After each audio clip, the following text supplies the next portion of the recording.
तो good evening बच्चा लोग, कैसे हैं आप सभी लोग। आशा करता हूँ स्वस्थ होंगे, मस्त होंगे और व्यस्त होंगे अपने अपनी पढ़ाई में, और थोड़ा थोड़ा व्यस्त होंगे जगत जननी जगदम्बा की पूजा में भी।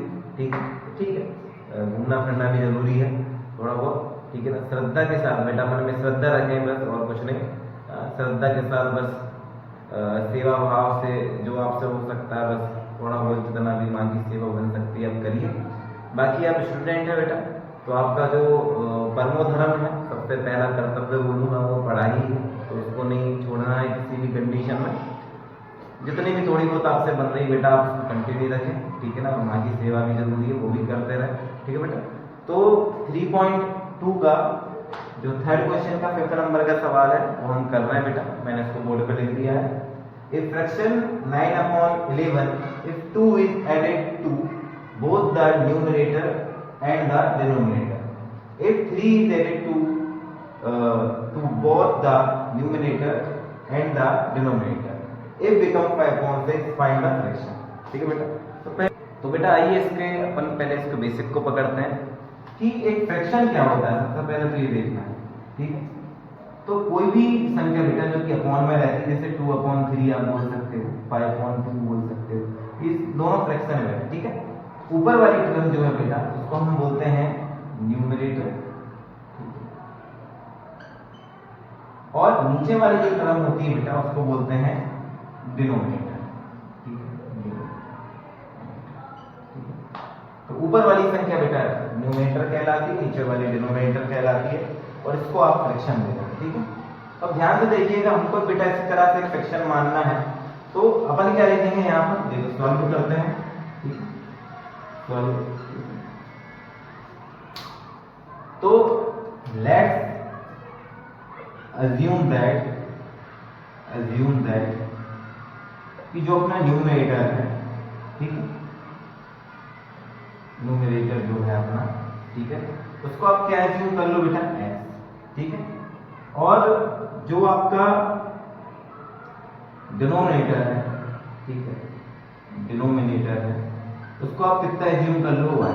तो आपकी जो फ्रैक्शन निकल के आएगी बेटा वो कितनी होगी, x/y, ठीक है। यहाँ तक आई थिंक कोई दिक्कत होनी नहीं चाहिए बेटा, ठीक है।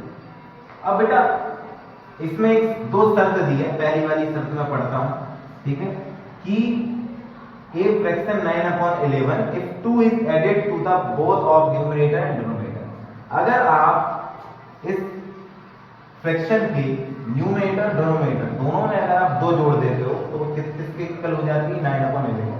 तो बेटा मैं यहाँ लिखूंगा according to first condition, ध्यान से देखना। तो बेटा x/y यही था, इसमें दोनों तरफ बेटा आपको 2 जोड़ना है, मतलब न्यूमरेटर में भी और डिनोमिनेटर में। तो ये क्या कितने के इक्वल हो जाएगी, 9/11। बेटा इसके बाद हम करते हैं क्रॉस मल्टीप्लिकेशन, ठीक है, ध्यान से देखिए। तो ये मिटा दे रहा हूँ बेटा, ये कोई काम का नहीं, ठीक है, बस तो समझना था। तो 11 का इंटू होगा x+2 में, 11 का इंटू होगा x+2 में, इक्वल टू, और ये 9 का इंटू होगा y+2 में, 9 का इंटू होगा y+2 में, ठीक है बेटा। सिंपल इंटू कर दो, ये 11x हो जाएगा, 11 2 जा 22, ये 9y का 9y, 9 2 जा 18, ठीक है बेटा। अब x y एक तरफ कर लो, क्योंकि लीनियर इक्वेशन हमारा ऐसे ही रहता है। तो देखो x तो इस तरफ था, y को इस तरफ भेजोगे तो ये 9y माइनस का हो जाएगा, 22 को उस तरफ भेजो तो प्लस का उस तरफ जाएगा, तो 11x minus 9y equal to 22 में से 18 जाएगा बेटा, तो कितना बचेगा, 4 लेकर का आएगा माइनस। ये हो गया इक्वेशन नंबर 9, ठीक है। अब हम इसके बाद पढ़ना चालू करेंगे। If 3 is added to both the numerator and denominator is become 5.6। अगर आप इसी फ्रैक्शन में, अगली कंडीशन क्या बोल रहा हूँ, इसी फ्रैक्शन में आप दोनों तरफ मतलब न्यूमरेटर डिनोमिनेटर दोनों में अगर आप 3 ऐड कर देते हैं तो किसके बराबर हो जाती है, 5.6। तो देखना बेटा, मैं यहाँ पर लिखूंगा अकॉर्डिंग टू सेकंड कंडीशन। हमारा फ्रैक्शन क्या है बेटा, x/y है। क्या बोल रहा है, दोनों तरफ मतलब न्यूमरेटर में भी डिनोमिनेटर में आप 3 ऐड करो, तो देखो +3, यहाँ पर भी आपको +3, तो बेटा ये क्या बन जाएगी, 5.6, ठीक है। क्या करते हैं बेटा, क्रॉस मल्टीप्लिकेशन कर दो, ठीक है। तो देखो बेटा x प्लस 3 में आपका 6 का इंटू हो जाएगा यहाँ, और 5 में इंटू हो जाएगा y प्लस, यहाँ तक बेटा कोई दिक्कत होनी नहीं चाहिए। अब बस इंटू कर दो, तो देखो 6 का x में करोगे बेटा तो 6x, 6 का 3 में करोगे तो 18, 5 का y में करोगे तो 5y, 5 का 3 में करोगे तो, ठीक बेटा। अब देखो ध्यान से, अब चूंकि लीनियर इक्वेशन बनाने बेटा x y एक तरफ करना है, तो देखो 6x यही है, y 5y को आप इस तरफ ले आओ तो माइनस का 5y हो जाएगा, और 18 को उस तरफ भेजो तो बेटा वहां पर ऑलरेडी 15 था, 18 को भेज दिया तो माइनस का 18 हो जाएगा, ये प्लस का था, 18 उस तरफ गया था माइनस का, तो 6x माइनस 5y, 18 में से 15 गया 3, वो भी आएगा बेटा माइनस, और ये इक्वेशन नंबर 3 था। तो बेटा इस तरह से हमको दो इक्वेशन मिल गए, हमको बस उसको सब्स्टिट्यूशन मेथड से उसको सॉल्व करना है। तो आइए करते हैं बेटा, देखते हैं। तो बेटा ये दोनों जो हमारे लीनियर पेयर आए थे इक्वेशन के, वो हमने यहाँ लिख लिए हैं, ये इक्वेशन नंबर 1 था, इसको इक्वेशन नंबर 2 बोलेंगे। हम सब्स्टिट्यूशन मेथड लगा रहे हैं बेटा, क्या करते थे, इसमें से इजी वाला देखते थे, तो इजी वाला मुझे लग रहा है बेटा कि इक्वेशन नंबर 2 है, तो यहाँ से x की वैल्यू में निकालूंगा, ध्यान से देखना, मैं लिखूंगा tick the value of x from the equation number 2, ठीक है। तो देखना 6x minus 5y equal to -3, यही हमारा इक्वेशन नंबर 6 है बेटा। यहाँ से हमको x की वैल्यू निकालना है, ध्यान से देखना, पहले तो 5y को उस तरफ भेज दो, तो ये प्लस का 5y हो जाएगा, और x बराबर -3 प्लस 5y, और अपॉन में ये बेटा 6 जो था वो भी हो जाएगा, ये हो गया इक्वेशन नंबर 3। अब इक्वेशन नंबर 3 आ गया बेटा, हमको क्या करना है, पुट करना है, तो हम लिखेंगे यहाँ कि put the value of x in equation number, तो देखो 2 से निकाला है, रखना कहाँ पड़ेगा भाई, इक्वेशन नंबर, ठीक है बेटा। तो मैं यहाँ करता हूँ, ध्यान से देखना, तो मेरा इक्वेशन नंबर 1 पहले मैं लिख दे रहा हूँ यहाँ, ये है। तो देखो हमको क्या करना है, x की वैल्यू रखना है 11, x की वैल्यू कितनी है, -3 प्लस 5y अपॉन में 6, ये माइनस का 9y इक्वल टू माइनस का 4, ठीक है बेटा। तो देखो ये कट तो सकता नहीं है, तो इंटू होगा बेटा, 11 में 3 का होगा तो 33, 11 3 जा 33, 11 5 जा 45, और अपॉन में कितना है 6, ठीक है, और ये 9y। अब यहाँ बेटा हमको एलसीएम लेना पड़ेगा, एलसीएम लेके कितना हो जाएगा 6, 1 का इंटू पूरे में करोगे यही के लिए आना बेटा, कोई चेंज नहीं होगा, लेकिन 6 का इंटू 9 होगा, 6 9 में कितना होता है बेटा 54 y। अब ये बेटा जो 6 है वो अभी डिवाइड में है, वहां पर इंटू में चला जाएगा, -33 50y -54y, और ये 6 4 जा 24y। अब बेटा आपको y की वैल्यू चाहिए, प्लस माइनस कर लो पहले, ठीक है ना, फिर देखते हैं। तो देखो 50y प्लस माइनस होगा पहले, तो 55 में 54 गया तो एक बार बचेगा, माइनस का 24। अब ध्यान से देखना, y की वैल्यू चाहिए, इसको कहाँ भेजो, उस तरफ, ठीक है। तो देखो इधर ध्यान से, तो y इक्वल टू हो जाएगा, ये 33 को आपने उस तरफ भेजा तो प्लस का हो जाएगा, ठीक है, और 33 में से अगर 4 आप माइनस करोगे तो कितना आ जाएगा बाबू, ठीक है, 6 और 3 9, वो भी आएगा। अब ये y की वैल्यू कहाँ रखो, किसी भी इक्वेशन में 1 2 3 किसमें भी, सबसे इजी अपने इक्वेशन कौन सा लगता था, तो हम लिखेंगे कि put the value of y in equation number 3, ठीक है। तो देखो इक्वेशन नंबर 3 क्या है, x equal to -3 plus 5y upon में 6, ठीक है। तो देखना ध्यान से, -3 5, y की वैल्यू कितनी निकली 9, अपॉन में कितना 6, तो देखो इधर ध्यान से, -3 9 5 क्या होता है 45, अपॉन में कितना 6, प्लस माइनस 45 में से अगर 45 में से अगर 3 माइनस करते हो तो आता है 42, वही पॉजिटिव, और अपॉन में कितना है 6 7 जा 42, x इक्वल टू कितना है, ठीक है। तो एक बॉक्स बना लो बढ़िया, ठीक है, और वहां पर बताओ कि भैया देखो हमने न्यूमरेटर जो हमने माना था वो कितना था x, वो कितना निकला है 7, जो हमने डिनोमिनेटर माना था वो कितना निकला 9। तो फ्रैक्शन कितनी आ गई बेटा, फ्रैक्शन को आप कैसे लिखोगे x/y, ठीक है ना, ये हो जाएगा 7/9। तो यही आपका क्या है फाइनल। तो बेटा इस तरह से ये सवाल था क्वेश्चन नंबर 5। और ये बहुत इंपॉर्टेंट सवाल है बेटा, ये कई बार आया है तो ये रिपीट हो सकता है, बार बार करके देखना बेटा। गुणे भाग में गलती नहीं करना, बस गुणे भाग में कई बार गलती हो जाती है, ठीक है, बाकी घबराने की जरूरत नहीं है। बहुत IMP सवाल है बेटा, इंपॉर्टेंट सवाल। अगला सवाल देखते हैं। तो बेटा 3.2 का ये कहना चाहिए आखिरी सवाल। 5 years है the age of Jacob will be 3 times that of his son. मतलब 5 साल बाद जेकब जो है उसकी आयु उसके पुत्र की आयु से 3 टाइम हो जाएगी। कितनी हो जाएगी 3 टाइम। 5 years अगो, ठीक है ना, 5 साल पहले जेकब की आयु है ना, Jacob age was 7 time of his son. तो जेकब की आयु थी उसकी पुत्र से आयु से कितनी थी 7 टाइम। तो what are the their present age, मतलब हमको उनकी प्रेजेंट एज अभी निकालना है, ठीक है। तो बेटा हम अज्यूम कर लेते हैं, ध्यान से देखना, सॉल्व, ठीक है। लेट्स अज्यूम दैट कि जो जेकब था, ठीक है, जेकब उसकी एज कितनी है, जेकब एज x, ठीक है, वही प्रेजेंट वाली, कौन सी प्रेजेंट जेकब एज, ठीक है। इसी तरह से बेटा उसके जो हेज सन है उसकी प्रेजेंट एज क्या है, तो उसको मान लो y। यहां तक कोई दिक्कत, ठीक है। तो देखना बेटा अकॉर्डिंग टू फर्स्ट कंडीशन,